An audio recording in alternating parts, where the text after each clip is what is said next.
दूर काशीपुर छोटे से गांव में मिट्टी की गलियां, खपड़ैल की छतें और चारों ओर खेत खलिहान फैले हुए थी। उसी गांव के छोर पर रहता था रामलाल। रामलाल गांव का सीधा साधा किसान, जिसने जिंदगी भर हल चलाया मगर किस्मत के मार से कर्ज में डूब गया। साहूकार लल्लन सिंह का उद्धार उस पर पहाड़ बनकर बैठा था। घर में उसकी भोली भाली पत्नी सीता, जो हर बात पर भगवान का नाम लेती, और उनका एक जवान बेटा सुरेश, जो गांव भर में अपनी मेहनत और जिद के लिए जाना जाता था। उस दोपहर सूरज सर पर चरखट रहा था। घर के आंगन में रामलाल अकेले खाट पर बैठा था और थोड़ी दूर उसकी पत्नी सीता चावल का बीज साफ कर रही थी, पर उसकी निगाहें बार बार रामलाल पर जाकर अटक रही थीं। थोड़ी देर बाद वो रामलाल से कहती है, अजी, काहे इतना माथा पकड़े बैठे हो जी? ऐसे उदास रहोगे तो घर की बरकत रूठ जाएगी। धीरज धरिए, सब राम जी संभाल लेंगे। आखिर दुख के बाद ही तो सुख के सूरज की पहली किरण फूटती है। अरे भाग्यवान, अब तुम ही बताओ कि आखिर भगवान कब तक संभालेंगे। अब तो लल्लन सिंह की परछाई भी डराने लगी है।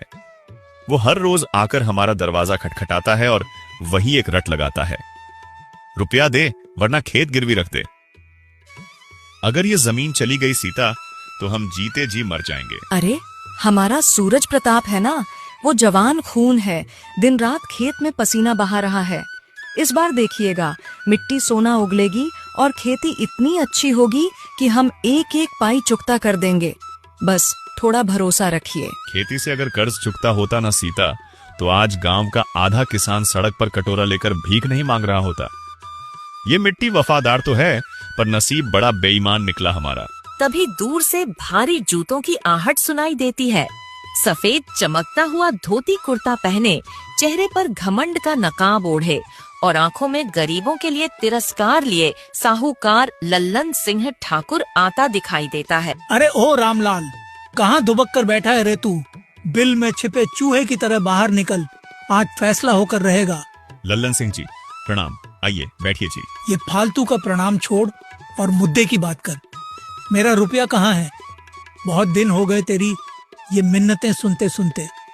या तो आज मेरी उधारी उतार, या फिर चुपचाप अपनी जमीन के कागजात मेरे हवाले कर दे। लल्लन सिंह जी, बस थोड़ी सी मोहलत और दे दीजिए। इस बार कुदरत ने बड़ा धोखा दिया है। बेमौसम की बारिश ने पूरी फसल चौपट कर दी। मैं हाथ जोड़ता हूँ, अगली बार दोगुनी मेहनत करके आपका सारा हिसाब बराबर कर दूंगा। क्या रे रामलाल, तेरा ये अगली बार और अगली फसल सुनते सुनते तो मेरे कान पक गए हैं। याद रख, गरीब की जुबान से निकली कसम ज्यों की त्यों कांच की तरह टूट जाती है। मेरा सब्र अब जवाब दे चुका है। इस घमाघमी को देखकर चौपाल से लौट रहे 2-3 गांव वाले भी रुक जाते हैं और तमाशा देखने लगते हैं। रामलाल शर्म के मारे जमीन में गड़ा जा रहा था। सुन ले कान खोलकर, अगर अगले महीने की पहली तारीख तक रुपया नहीं मिला तो तेरे खेत पर लल्लन सिंह का झंडा गड़ जाएगा। फिर मत कहना कि साहूकार ने बेरहमी दिखाई। लल्लन सिंह काका, इतना ताना मार मार के काहे मेरे बापू को रुला रहे हो? क्या बूढ़े बाप को डराना ही आपकी मर्दानगी है? अरे ओ छोरे, बड़ी ऊंची आवाज में बात कर रहा है। अपनी औकात देख पहले। तेरे बाप का खेत मेरे उधार से बंधक बना पड़ा है। ज्यादा फड़फड़ाएगा तो अदालत से हुक्म चलवा दूंगा। फिर देखता हूँ तू अपनी जमीन कैसे बचाता है। अदालत और कागज की धौंस किसी और को दिखाना काका। जब तक इस शरीर में आखिरी सांस बाकी है, मेरे खेत की एक टुकड़ा मिट्टी भी तुम्हें छूने नहीं दूंगा। मैं अपना खून जला दूंगा, पसीना बहा दूंगा, लेकिन अपनी माँ जैसी जमीन को नीलाम नहीं होने दूंगा। बेटा शांत हो जा, झगड़ा मत बढ़ा। ठीक है, छोड़े, देख लूंगा तेरी ये किताबी मर्दानगी भी। महीने भर का वक्त है तेरे पास। अगर कर्जा वापस ना हुआ ना, तो याद रखना तेरे उसी खेत पर मेरा हल चलेगा और तू बस किनारे खड़ा होकर तमाशा देखेगा। लल्लन सिंह जोर जोर से हंसता हुआ बाहर चला जाता है। गांव वाले भी आपस में खुसुर फुसुर करते हुए वहां से खिसक लेते हैं। आंगन में एक भारी सन्नाटा छा जाता है। ऐसा लगता है जैसे वहां की हवा भी सहम कर थम गई हो। बेटा, इतना जोश दिखाना ठीक नहीं है। देख नहीं रहा तेरे बापू पहले ही अंदर से टूट चुके हैं। साहूकार का कर्जा बड़ा भारी होता है बेटा, ये अच्छे अच्छों को लील जाता है। अम्मा, तू चिंता मत कर। तेरे हाथों की कसम खाकर कहता हूँ, ये खेत सिर्फ मिट्टी नहीं, हमारी इज्जत है। इसे कोई ऐरा गैरा नहीं छीन पाएगा। मैं दिन रात एक कर दूंगा, भले ही मेरा शरीर चूर चूर हो जाए, पर बापू का सिर झुकने नहीं दूंगा। बेटा, इतनी बड़ी कसम मत खा। ये जिंदगी बड़ी बेरहम होती है सूरज। खेती आज लहलहा रही है, कल कुदरत की एक मार से बर्बाद हो सकती है। कर्ज का ये भंवर बहुत गहरा है, इसमें बड़े बड़े सूरमा डूब गए। बापू, आपने अपनी पूरी जिंदगी इन खेतों की सेवा में गुजारी है। अब मैं आपको किसी के सामने हाथ फैलाते हुए नहीं देख सकता। ये खेत आपका है तो मेरा भी है। पसीना अगर आपका बहा है तो अब मेरा भी गिरेगा। आप बस मुझ पर भरोसा रखिए। अजी देखो ना, हमारा छोरा कैसा शेर जैसा बोल रहा है। इसका हौसला देखकर तो मुझे भी लग रहा है कि भगवान अब जरूर कोई ना कोई राह निकालेंगे। रामलाल बिना कुछ बोले चुपचाप अपनी खाट पर बैठ गया। उस रात पूरे घर में सन्नाटा पसरा रहा। चूल्हा तो जला, पर किसी के गले से निवाला नीचे नहीं उतरा। सूरज आंगन में बिछी चारपाई पर लेटा करवटें बदल रहा था, पर उसकी कानों में लल्लन सिंह के शब्द किसी जहरीले तीर की तरह चुभ रहे थे। तेरी औकात क्या है? यही कहा था ना तुमने लल्लन सिंह। अपनी औकात मैं तुम्हें इसी मिट्टी में दिखाऊंगा। जिस खेत की धूल में खेलकर मैं बड़ा हुआ हूँ, वो मेरी जान है। उसे छीनने के लिए तुम्हें मेरी लाश से गुजरना होगा। अगले दिन सुबह का सूरज अभी पूरी तरह से निकला भी नहीं था। आसमान में हल्की लालिमा ही थी कि सूरज प्रताप अपना हल लेकर खेत की ओर निकल पड़ा। खेत की मेड़ पर ओस की बूंदें अभी भी मोतियों की तरह चमक रही थीं। आज से एक नया युद्ध शुरू हो रहा है। ये हल नहीं, ये मेरी तकदीर बदलने का औजार है। खेत की सूखी मिट्टी को देखते हुए, पानी की कमी है, मिट्टी सख्त हो रही है, पर मेरे इरादे इससे कहीं ज्यादा सख्त हैं। सूरज ने जैसे ही हल जमीन पर चलाया, उसकी मेहनत का पसीना माथे से टपक कर सीधे मिट्टी में मिलने लगा। उसके चेहरे पर एक अजीब सी जिद थी, जो किसी भी तूफान से टकराने को तैयार थी। जितना पसीना बहाना पड़े बहा दूंगा, चाहे दिन हो या रात, ये हल रुकना नहीं चाहिए। बापू का सम्मान इस मिट्टी से जुड़ा है और मैं इसे धूल में नहीं मिलने दूंगा। अब तो बस कर्ज उतार कर ही दम लूंगा। थोड़ी देर बाद गांव के 2 आदमी मुखिया के खास वहां से गुजर रहे थे। सूरज को इतनी सुबह पसीने में लथपथ देख वे वहीं रुक गए। अरे देखो तो सही, ये रामलाल का छोरा समझता है कि अकेले मेहनत करके साहूकार का पहाड़ जैसा कर्जा चुका देगा। बड़ा आया 30 मार का। अरे भाई, जवान खून है, जोश तो उबाले मारेगा ही। अभी 2-4 दिन ये हल चलाएगा। जब बदन में दर्द होगा और धूप चमड़ी जलाएगी, तब समझेगा कि कर्जा कोई छोटी मोटी चीज नहीं, पूरा हिमालय है। सूरज ने उनकी सारी बातें सुनी। उसका कलेजा छलनी हुआ, पर उसने पलटकर कोई जवाब नहीं दिया।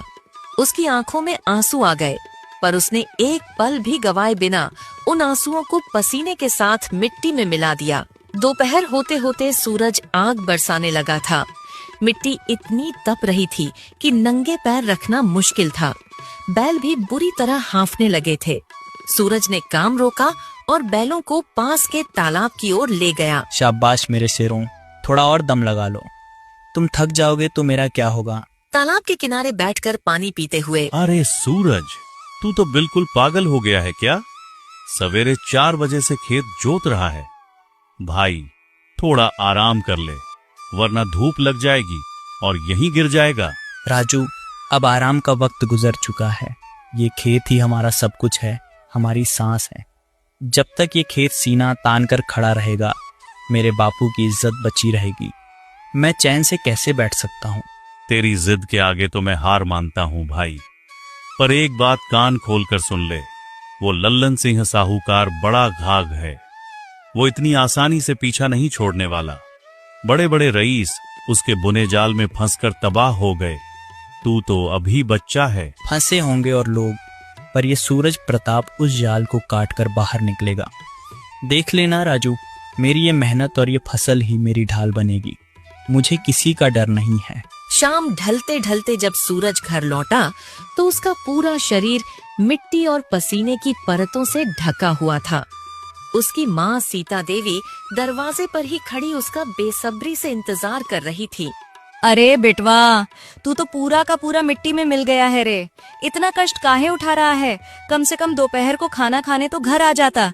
देख तेरी हालत क्या हो गई है। अम्मा, पेट की आग तो 2 रोटी खाकर थोड़ी देर के लिए शांत हो सकती है, लेकिन मेरे मन के अंदर जो अपमान की आग लगी है ना, वो तो तभी बुझेगी जब खेत में फसल लहलहाएगी।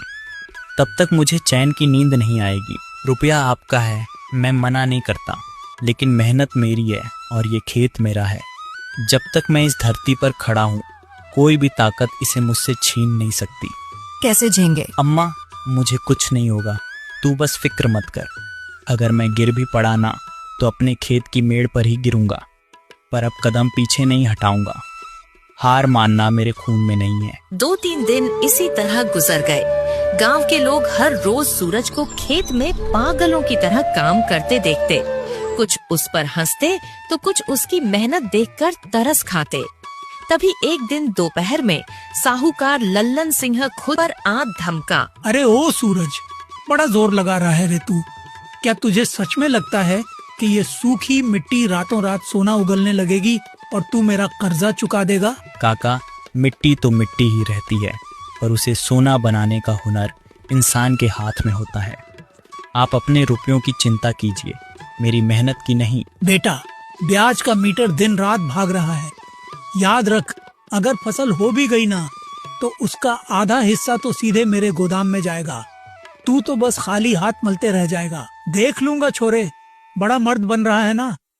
याद रखना, ठीक 1 महीने बाद अगर मेरा हिसाब बराबर नहीं हुआ तो इसी खेत पर मेरा कब्जा होगा और मैं यहाँ अपनी पसंद की फसल उगाऊंगा। काका, मैंने भी कसम खाई है, इस खेत पर अगर हल चलेगा तो सिर्फ सूरज प्रताप का, और पसीना बहेगा तो सिर्फ मेरा। ये मिट्टी मेरे बापू की विरासत है, इसे नीलाम होने से पहले मैं खुद को मिट्टी में मिला दूंगा। बहुत हुआ तेरा भाषण। 7 दिन बाद फिर आऊंगा, तब देखते हैं तेरी ये हेकड़ी कहाँ जाती है। लल्लन सिंह गुस्से में वहाँ से चला गया। उस रात आंगन में सन्नाटा और भी गहरा था। रामलाल और सीता अंदर बैठे बातें कर रहे थे और सूरज बाहर बैठा उनकी बातें सुन रहा था। सीता, मुझे सच में बहुत डर लग रहा है। हमारा बेटा जुनून की हद पार कर रहा है। कहीं ये खेत बचाने की जिद उसे ही ना लील जाए। जी, अब तो सारा भरोसा उसी पर है। आप देख नहीं रहे, हमारे बेटे की आंखों में एक अलग ही आग है। शायद भगवान खुद उसके हाथ से कोई बड़ा चमत्कार करवाएंगे। बापू, आप हिम्मत क्यों हार रहे हो? लल्लन सिंह ने आपका अपमान किया है और मैं उसकी उस गंदी हंसी को इसी मिट्टी में मिला दूंगा। आप बस अपना आशीर्वाद बनाए रखिए। रामलाल की आंखें छलक पड़ी। उन्होंने अपने कांपते हाथ बेटे के सिर पर रखे। अगले ही दिन से सूरज ने अपनी मेहनत की रफ्तार 2 गुनी कर दी। अब वो सूरज उगने से पहले ही खेत पहुंच जाता और चांद निकलने तक वहीं रहता। वक्त अपनी रफ्तार से भाग रहा था। गांव की चौपाल पर आज फिर गहमागहमी थी। पीपल के पुराने पेड़ के नीचे गांव के बुजुर्ग और नौजवान इकट्ठा थे। पंचायत बैठी थी क्योंकि लल्लन सिंह ने फिर से रामलाल के कर्ज का मुद्दा छेड़ दिया था। सरपंच जी, ये पंचायत तमाशा देखने के लिए नहीं बुलाई गई है। रामलाल का कर्जा अब उसके सिर से ऊपर निकल चुका है। अब आप ही फैसला कीजिए, या तो वो आज नकद रुपया मेज पर रखे या फिर अपनी जमीन के कागज मेरे नाम कर दे। रामलाल, लल्लन सिंह जो कह रहा है उसमें कानूनी दम है। तुमने महीनों से फूटी कौड़ी नहीं चुकाई है, आखिर कब तक ऐसे चलेगा? सरपंच जी, मेरा गला सूख रहा है। मैं क्या कहूँ? फसल अभी खेत में है, बस थोड़ा और वक्त। अरे सरपंच जी, इतना पूछने की जरूरत ही क्या है? पूरा गांव जानता है कि ये खेत अब लल्लन सिंह का होने वाला है। आज तक किसी गरीब की इतनी मजाल हुई है कि साहूकार का चक्रवर्ती ब्याज चुका पाए? भीड़ में से कुछ लोग दबी जुबान में हंसने लगे। रामलाल की बेबसी पर तंज कसने वालों की कमी नहीं थी। तभी भीड़ को चीरता हुआ सूरज प्रताप वहां पहुंचा। उसके चेहरे पर पसीने की लकीरें और आंखों में अंगारे थे। चुप रहो सब। एक लफ्ज भी मेरे बापू के खिलाफ और बोला तो जुबान खींच लूंगा। खेत अभी भी हमारा है और जब तक मेरी सांस चल रही है कोई माए का लाल इसे हमसे छीन नहीं सकता। अरे सुन रहे हो सब, ये कल का छोरा आज पंचायत को ललकार रहा है। कहता है खुद को बेच देगा पर खेत नहीं देगा। अरे ओ लड़के, जमीन कागजों से चलती है, तेरी इन खोखली धमकियों से नहीं। हाँ, बेच दूंगा खुद को, मजदूरी करूंगा, पत्थर तोड़ूंगा, पर अपनी माँ जैसी मिट्टी का सौदा नहीं होने दूंगा। ये खेत मेरी रगों में दौड़ता है काका, इसे छूने की हिम्मत भी मत करना। चौपाल में एक गहरा सन्नाटा छा गया। सब हैरानी से उस जवान लड़के को देख रहे थे जिसकी जिद पहाड़ जैसी अटूट लग रही थी। उस रात सूरज घर लौटा तो उसका मन भारी था, पर इरादा और भी पक्का हो चुका था। रात के अंधेरे में जब पूरा गांव सो रहा था, सूरज प्रताप अपने खेत की मेड़ पर अकेला बैठा था। चांदनी की हल्की रोशनी में गेहूं की नन्ही पौध हवा में डोल रही थी। सूरज ने झुककर मिट्टी की एक मुट्ठी भरी और उसे चूम लिया। सब हंस रहे हैं मुझ पर, सब कह रहे हैं कि मैं पागल हूँ, लेकिन माँ तू तो जानती है ना कि मैं ये सब क्यों कर रहा हूँ। तू बस मेरा साथ मत छोड़ना। देखना, यही लोग जो आज मजाक उड़ा रहे हैं एक दिन मेरी मेहनत को झुककर सलाम करेंगे। अगले दिन सुबह फिर वही संघर्ष शुरू हुआ। सूरज का शरीर अब जवाब देने लगा था। उसकी हथेलियों में छाले पड़ गए थे और पीठ अकड़ गई थी, मगर उसका हल नहीं रुका। दोपहर की कड़ी धूप में वो अचानक खेत की मेड़ पर लड़खड़ाकर गिर पड़ा। हाय दैया, बिटवा, सूरज, उठ मेरे लाल, आंखें खोल, तूने तो अपना शरीर ही सुखा लिया है। अम्मा, मैं ठीक हूँ, बस थोड़ा चक्कर आ गया था। तू रो मत। अरे भाड़ में जाए ऐसा कर्जा और ऐसी जमीन, तू जान मत गंवा बेटा। हम सूखी रोटी खा लेंगे, दर दर भटक लेंगे, पर तुझे कुछ हो गया तो मैं कैसे जीऊंगी। उठ, घर चल अभी। नहीं अम्मा, मैं हार मानकर घर नहीं जाऊंगा। अगर मेरी जान जानी ही है तो इसी खेत की मेड़ पर जाए। बापू की पगड़ी की लाज अब इसी मिट्टी में दफन है। मैं आखिरी दम तक लड़ूंगा। गांव में अब बातें और भी तेज होने लगी थीं। सूरज का पागलपन चर्चा का विषय बन गया था। कुछ लोग उसे बेवकूफ कह रहे थे तो कुछ के दिलों में उसके प्रति सम्मान जागने लगा था। भाई, मानना पड़ेगा रामलाल के छोरे को। ऐसी लगन तो मैंने आज तक किसी किसान में नहीं देखी। दिन रात मिट्टी में लथपथ पड़ा रहता है। हाँ, शुरू में तो लगा था कि 2 दिन का जोश है, पर अब तो हफ्ता बीत गया। उसकी मेहनत देखकर तो अब पत्थर का दिल भी पिघल जाए। क्या पता, शायद भगवान सच में उसकी सुन ले। गांव अब 2 हिस्सों में बंट चुका था। जहां लल्लन सिंह अपनी चालें चल रहा था, वहीं दूसरी ओर गांव के नौजवान दबी आवाज में सूरज के पक्ष में खड़े होने लगे थे। तभी लल्लन सिंह फिर से पंचायत बुलाने की जिद करने लगा। सरपंच जी, अब और इंतजार नहीं होगा। आज आखिरी फैसला सुना दीजिए। वो छोरा खेत पर कब्जा जमाए बैठा है और मेरा ब्याज आसमान छू रहा है। या तो आज रुपया दो, वरना ये कागजात मेरे नाम करो। लल्लन काका, अभी मोहलत खत्म होने में 7 दिन बाकी हैं। आप इतनी जल्दी में क्यों हैं? क्या आपको डर लग रहा है कि कहीं मैं आपका रुपया ना चुका दूं? डर तो तुझे लगना चाहिए छोरे। 7 दिन बाद जब तू सड़क पर खड़ा होगा, तब तुझे समझ आएगा कि साहूकार से पंगा लेने का अंजाम क्या होता है। 7 दिन, सिर्फ 7 दिन का वक्त दीजिए। अगर 7वें दिन सूरज ढलने से पहले आपका एक एक पैसा नहीं चुकाया तो ये खेत तो क्या, मैं अपनी जान भी आपके नाम कर दूंगा। लल्लन सिंह, बात तो सही है। जब मोहलत दी गई है तो उसका पूरा होना जरूरी है। 7 दिन और सही। ठीक है, 7 दिन और। लेकिन याद रखना सूरज, 8वें दिन की सुबह इस गांव में तेरा नाम लेने वाला कोई नहीं बचेगा। उस रात रामलाल घर में बहुत देर तक खामोश बैठा रहा। वो अपने बेटे की मेहनत देख रहा था, पर उसका डर खत्म नहीं हो रहा था। सीता, मुझे लग रहा है कि हमारा बेटा अपनी जान जोखिम में डाल रहा है। ये लल्लन सिंह बहुत जहरीला सांप है। वो कोई ना कोई जाल जरूर बिछाएगा। अजी, आप अब भी डर रहे हैं? हमारा बेटा अब अकेला नहीं है। उसकी मेहनत देखकर अब गांव के लोग भी उसके साथ हैं। आप देखिएगा, जीत सच्चाई की ही होगी। बापू, आप बस अपना आशीर्वाद दीजिए। लल्लन सिंह ने आपका अपमान किया था, अब उसकी उस हार का गवाह पूरा गांव बनेगा। मैंने कसम खाई है और मैं उसे पूरा करके रहूंगा। रामलाल की आंखों से आंसू ढलक पड़े। उन्होंने अपने बेटे को गले लगा लिया। ये आंसू कमजोरी के नहीं बल्कि एक गर्वित पिता की खुशी के थे। अगले 7 दिन सूरज के लिए किसी तपस्या से कम नहीं थे। वो सोता नहीं था, बस काम करता था। पानी की एक एक बूंद का हिसाब रखता और मिट्टी को सहलाता। और फिर वो दिन आया जब खेत का रंग बदलने लगा। हे धरती माँ, तूने मेरी सुन ली। तूने वाकई मेरी मेहनत का लाज रख लिया। देखो गेहूं की बालियां कैसे हवा में झूम रही हैं।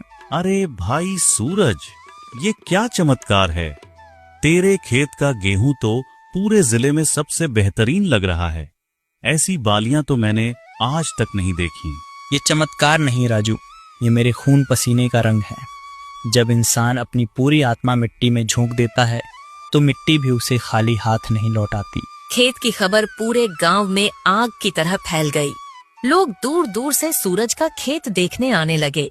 जो लोग कल तक ताने मारते थे, आज वे चुपचाप खड़े होकर उस लहलहाती फसल को निहार रहे थे। फसल कटने का वक्त आ गया था। सूरज अकेला नहीं था। गांव के कई नौजवान और कुछ बुजुर्ग भी अपनी दरातें लेकर उसके साथ खड़े थे। भाई सूरज, हमें माफ कर देना। हमने तुझे समझने में देर कर दी।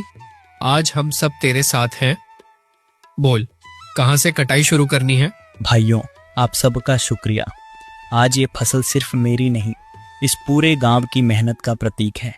चलिए, जय जवान जय किसान। खेत में दरातें चलने लगी। हंसी मजाक और गीतों के बीच फसल कटने लगी। शाम तक गेहूं के ढेर लग गए। सूरज की आंखों में एक अलग ही चमक थी। उसे लग रहा था जैसे वो अपनी खोई हुई इज्जत वापस पा रहा है। सूरज अपनी बैलगाड़ी पर गेहूं की बोरियां लाद कर मंडी पहुंचा। वहां व्यापारियों की भीड़ लगी थी। जब सूरज के गेहूं की बोरी खुली तो चारों ओर सन्नाटा छा गया। अरे भाई, ये गेहूं है या असली सोना? इतना साफ और इतना वजनदार अनाज मैंने आज तक अपनी मंडी में ऐसा माल नहीं देखा। साहब, ये मेहनत का अनाज है, बस इसका सही दाम लगा दीजिए। मुझे अपने बापू का कर्ज उतारना है। फिक्र मत कर बेटे, इस गेहूं के लिए मैं तुझे बाजार से भी ऊपर का दाम दूंगा। ये ले, रुपयों की ये गठरी, तेरी मेहनत का पूरा फल तुझे मिलेगा। सूरज ने कांपते हाथों से रुपयों की वो भारी गठरी पकड़ी। उसकी आंखों से खुशी के आंसू बहने लगे। उसे यकीन नहीं हो रहा था कि उसने वाकई वो कर दिखाया जो नामुमकिन लग रहा था। आज आखिरी दिन था। लल्लन सिंह पहले से ही वहाँ कागजात लेकर बैठा था। उसके चेहरे पर एक कुटिल मुस्कान थी। पूरा गांव सांस रोके खड़ा था। समय समाप्त हो गया है सरपंच जी। सूरज और रामलाल का कहीं पता नहीं है।